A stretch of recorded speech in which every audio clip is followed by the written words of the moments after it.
Hey everybody, Josh Sigurdson, World Alternative Media here, and of course we're joined by author and economic analyst here at WAM, John Sneisen, and that's what we wanted to talk about, is that author part. We often talk about how he's an author, and of course he wrote The End of Freedom, How Our Monetary System Enslaves Us, and he's got a new book out. So John, can you go into this new book, which by the way, I wrote the foreword on? Yeah, exactly. No, it's pretty exciting. I'm very excited about this.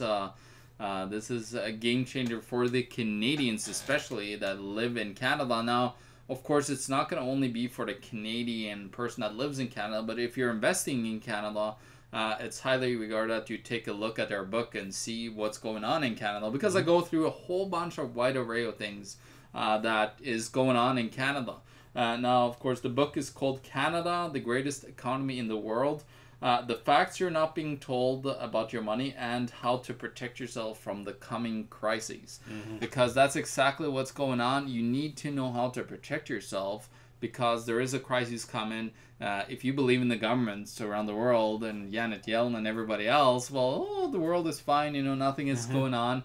And of course, they're starting to panic here in Canada because they just hiked interest rates a couple of days back now. Historic, yeah. Yeah, and I read an article in The Sun here in Winnipeg that said interest rate hike, and then it says, whew, in the article, and it was talking about how, well, they're fine right now with the 0.25. 0.25 is like nothing.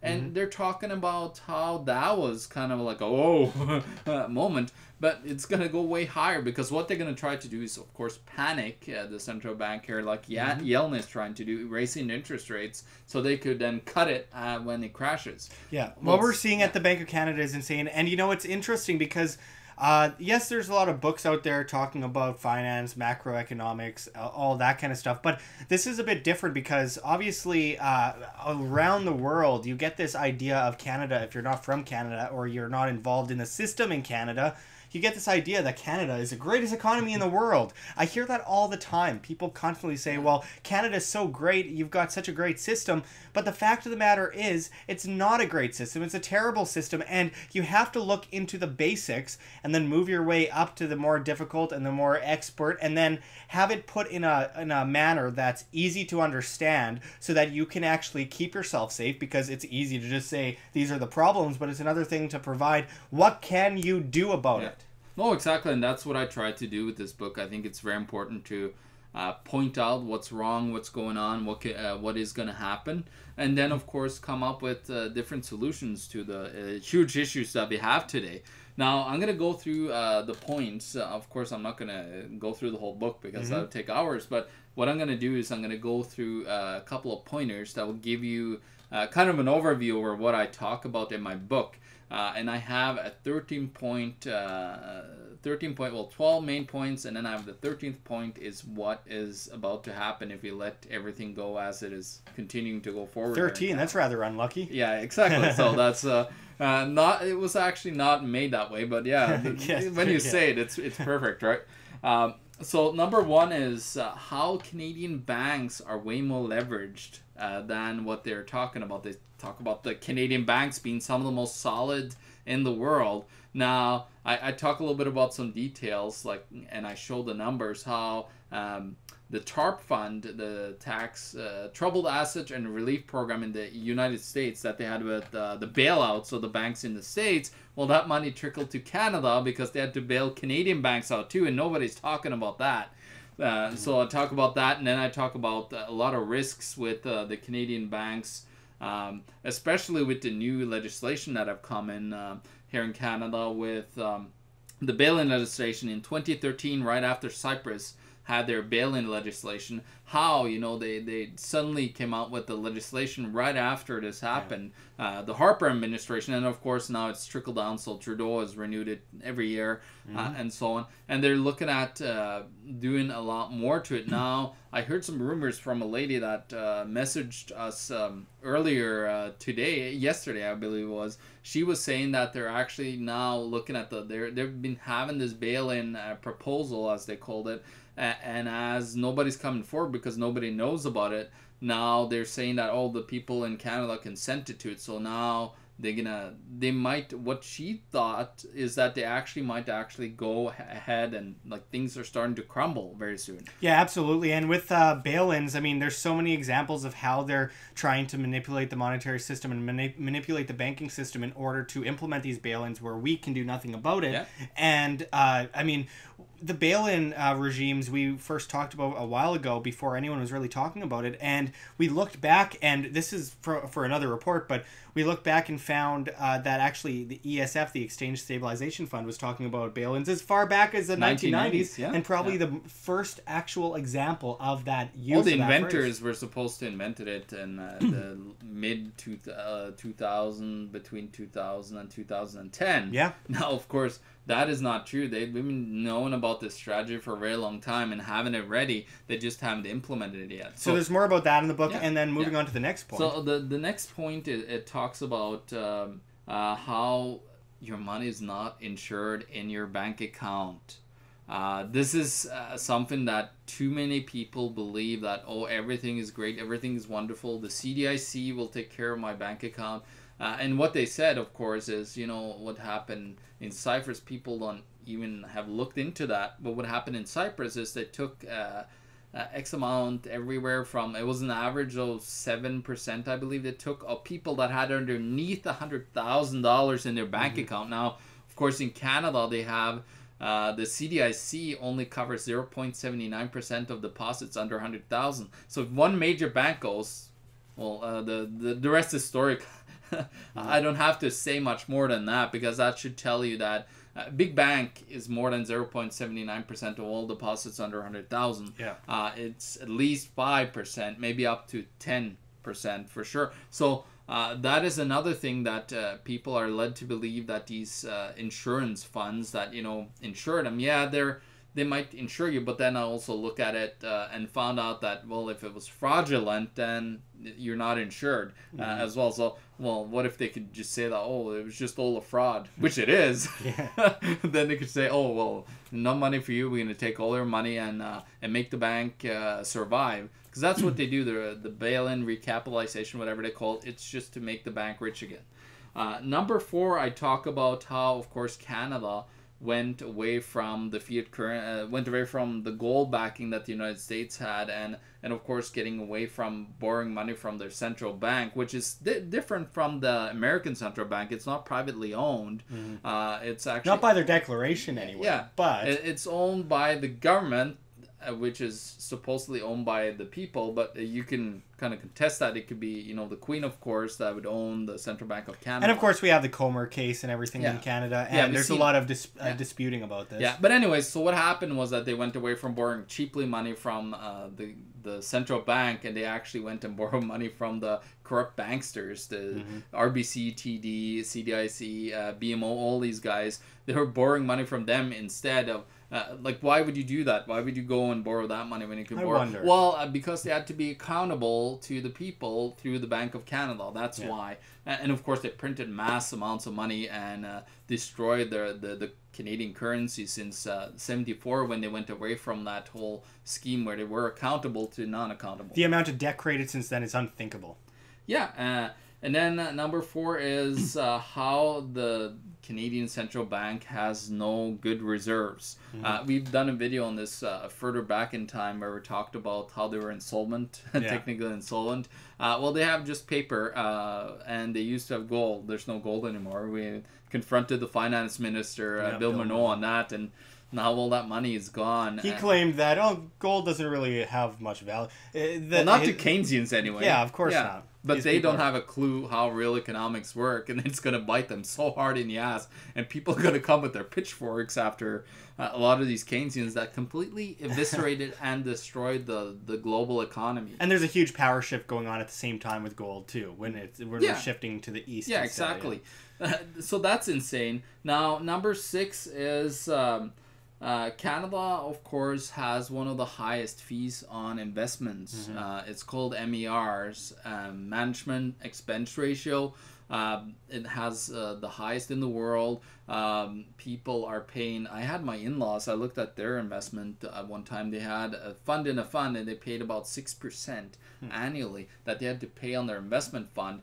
So they had to make a minimum of 7%, and if they didn't make that, well, they're going to lose money. Actually, my mother-in-law said that she stopped contributing to her fund because she said, well, shouldn't I be making money if I'm not contributing? No, you need to contribute. So she actually stopped making money, and it slowly declined a little bit to her account. And of course, how the banks and the government are colluding with these RSPs and the 401ks in the United States is very similar. How they're colluding because the government entice you to get involved in these programs with a little bit of a tax receipt on the front end, but then they get to tax a massive amount of more money that you put into your investment fund, about 30 to 50% at the end of the line. And an investment advisor, unfortunately I can't mention his name, that's a good friend, he was telling how he has so many frustrated baby boomers out there that are didn't know that they're going to get taxed to death at the end of it. Nobody really told them about that. Now they're getting bitten like crazy. So I talk a little bit about some options to that, how to get around that terrible Ponzi and investment scheme that the banks and the government created together. Now, number 7 is I talk about how the Canadian dollar is headed for a failure, and the banks can't do nothing about it. I tell people, the Canadian dollar will fail. And remember the video that we did back in the time when we said that the dollar will fall to 5 cents. Yeah. But it was not so much the 5 cents. We were talking about how it was failing if you listen to the whole video. Yeah, because at that time people are saying it's going to fall to 69 cents. It's going to fall to 65 cents. Yeah. And it's like, no, it's going to fall to 0. So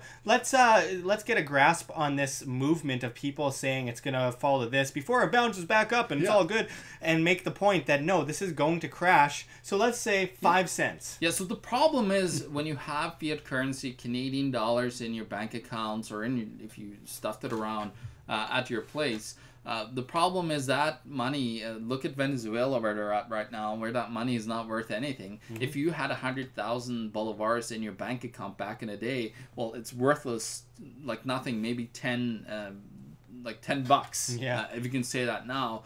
So you really got to understand how the danger of holding these fiat currencies that the government forced down your throat, they're putting on the legal tender laws in order to force you, and then they of course create a whole bunch of it like the Trudeau government and everybody else is doing now, and it's destroying the value of the Canadian dollar. And at one point what's going to happen is the people are going to say enough is enough, I don't want any more Canadian dollars, and hyperinflation will happen. Absolutely. Don't put that fiat currency in your mattress, folks. If you want to save it up, put it into an asset, put it into something that retains value, preservation of value, sound money, gold, silver, things like that. And you have so much in this book, John. Go on. Yeah, well, number 8 is I talk about the Canadian real estate market. Of course, there's a lot of talk about that around the world, and there's several other ones in the world. But the Canadian real estate markets like Vancouver, Toronto, that's the major ones that are in a massive bubble right now. Vancouver kind of like went down and then came back up again. I talk about that. Like, you gotta remember this book, I started writing it back in 2015, early 2015. So it's been kind of a rotation. It's many years in the things making. have actually been starting to happen as I've been writing this book. He's had to change a few things because they happened already, and that's a great testament to why you need to check this book out. And I wanted to also just quickly mention that regarding the housing bubble in Canada, which is something that we've popularly reported on and has gotten a lot of notice over time, and we've been right at time again. We've been found to be right.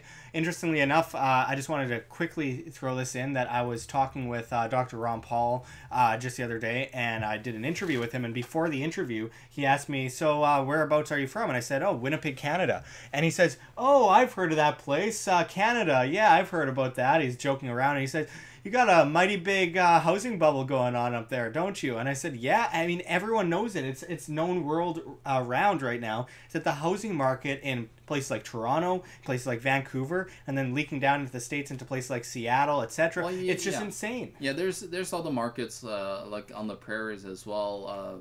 In Alberta, they're really struggling because the oil is their major thing. And I talk a lot about the real estate market in Canada and how it's kind of on the death row right now. Then I talk about, of course, how the Canadians are using debt like heroin. We're one of the most indebted countries in the world, which is insane. Then I talk about how our savior could be all our commodities, and I talk about, of course, the western provinces, mostly Alberta, Saskatchewan, and Manitoba. How we have all the commodities, most of them, anyways. There's some on the east coast and in Ontario, but most of them are especially the food is here. So during a crisis, I talk about how we might be able to get along a lot better, even though it's going to be cold and everything here. We might be able to get along better because we have a lot of the food resources that they don't have in the major cities. Think about the major cities and how they only have 3 days worth of food supply in most retail stores around the place, like grocery stores. So it's a huge risk to Canada with that. Then I talk, of course, about the corrupt agency, CRA. Private industry. Yeah, which is actually privately owned. It's a for-profit organization, and you could it's hard to actually find anything on who owns it, but it's most likely the Queen that gets a lot of profits. Yeah, it's a crown corporation, and it extorts us. And I think there have been a lot of theories, a lot of talk about ways to get around the CRA, because technically, I don't think you legally have to pay into it, but that's a whole other report. There's a whole other report on that, of course. And then, of course, I talk about the Canada Ponzi plan. I call it a Canada Pension Plan. Which is, of course, full of paper when it comes to holding assets. Most of it. It has a little bit of real estate here and there. The problem is, though, all these pension funds around the world, they're starting to lose because they were promised to have a huge profit. And then, of course, now they doubled, the amount that me and Josh and everybody else have to pay into it, the young people, because they can't afford the current system that they promised. So it's a huge amount of unfunded liabilities. Like in the United States, it's not as bad as the States, but it's a lot of unfunded liabilities. They promised it, but they don't have the money. Yeah. So that's why you have a massive shortfall there. And lastly of all, the last thing I talk about, it's what's coming, which is we talked about in so many videos, but I go in great detail about how they plan, the United Nations plan, the one world government. They have it in place. And they're ready to go at any time they can. And of course, Canada and Trudeau is one of the huge proponents of that. He loves the collectivist big state monopoly stuff, because he's a little commie boy running around destroying Canada right now and getting us into massive deficits, destroying our future and everybody else's future and the whole Canadian economy. And then, how they plan to implement the cashless society here, negative interest rates, tax, one world tax system. Which we kind of went into recently with the Saskatchewan bank closures in rural areas. 12% of people actually go into a teller. Yeah. So these are all the points that I'm going into in my book. I think it's so important for not just you people that understand this. You should buy the book. But I think the most important people that should buy the book is people that think this is like insane of me of claiming it. At least read my book and then maybe do some research and see if I'm wrong. And then come back at him and try to debate, because the whole point is objective thinking and being able to look at a fact and debunk it, which I don't think is going to happen with you, John, but to try and debunk the fact, because that's how you create information and share information, is by taking information someone else gives to you and trying and throwing it on its back, because obviously you're not going to get that from regurgitating or echo chambers. And John, I just wanted I mean, this is a great book, and I really do suggest people read it. And we will have a link to obviously the Amazon paperback and the Kindle below. It's already getting to be a bestseller on Amazon. Yeah, it was a bestseller already. I just like it's fluctuating right now. I'm number 2. I'm at least I'm ahead of the commies. Noam Chomsky, John Maynard Keynes, Jim Rickards. I'm ahead of right now in Canada. So it's getting really not exciting. that James Rickards is a commie. Just sorry, James Rickards is he's not in the same bunch as John very Maynard different. Keynes. He's a free market guy. Anyways. But yeah, I'm beating a lot of interesting names, like the big economics names right now in Canada. So it's really cool to put out the book and then starting to get some traction. It's really cool. It's so exciting to put out these books. But I think the most important thing is for you guys that understand this, will read it. But I think most importantly, buy it and share it with other people. Get the word out. My goal is with this to make enough money so I could start giving out free books, like Adam Kokesh was saying. Shipping these books out to the general populace so they wake up, because it's an important awakening that we need to get these words out of the systems that are fraudulent and they're collapsing before it happens, because there's going to be so many people that are going to be caught in the crosshairs here and suffering if we don't do anything about it and tell the people. So I think the most important, if people, general public doesn't understand it, at least try to give it out to people that so they spread the information. Spread the information. It's very important. And then at one point, I hope to just have enough money being made through this book that we could actually just give out all these books for free to everybody. Well, yeah, and it's an incredible thing to give out information free of charge, and it's really important to spreading the message of individual liberty and individualism in general, and free markets and free monetary systems. And just as an example, John, I'm standing up here for a second and reaching over, because actually, as a matter of fact, I got one of Adam Kokesh's free books, and he got to the point where he was he's at conferences and he's handing them out because enough people want that information. That information's in demand, and you have to get that out to as many people as you possibly can and spread it, because it's not about the money. It's about the information, because we are at a turning point in history, and we can either go into further collectivism and control, or we can learn from our past errors of thousands of years past and do something about it and make sure that we have the information we need in order to make a proper decision on our own without going to these advisors that are, with the Keynesian degrees, etc., etc. We need to be able to make those decisions on our own and be able to take care of ourselves, because what's more important than taking care of ourselves, taking care of our families, and making sure that our friends and families are safe from this inevitable crash that's coming, from the inevitable market crash, monetary crash. The fact is, we need to be ready. And I think this book does a great job of preparing people for that and giving them the solutions that they need. Because the general public is not ready. They're going to have their assets frozen. They're going to be in panic mode.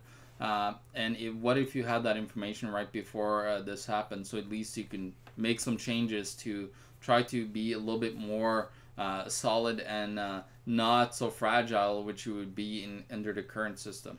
Absolutely. So I urge people to go out, buy this book, check this book out on Kindle, on Amazon, and on paperback as well. And let's make this number 1, and let's make sure that we keep this book in the mainstream public's view, at least, so that they have a chance to actually challenge their own points of view and look into something different and come to an understanding about it. Think about this. If we could make that book become, top 100 on the top 100 list, now everyday people are gonna actually see it, because right now I'm about 1,500. I was on Kindle out of 5.1 million books.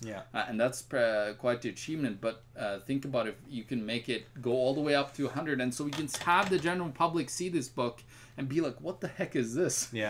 And it's supposed to provoke your mind, but it's hard-hitting information, and information that I used over 2 years to dig out to make sure, because I wanted to make a book for Canadians, because I got so many questions on, John, you got to talk a little bit more about Canada and everything. Because and there are basically almost no decent free market, free monetary system kinds of books that pertain to Canada. There's almost none out there. There might be a few here and there. Yeah, there's Hellier. I saw Hellier was on there. Paul T. Hellier. He's created something, but there's not very many. He focuses more on the monetary system, and it's very hard to read and understand a lot of that stuff. But I tried to bring the everyday person with the language.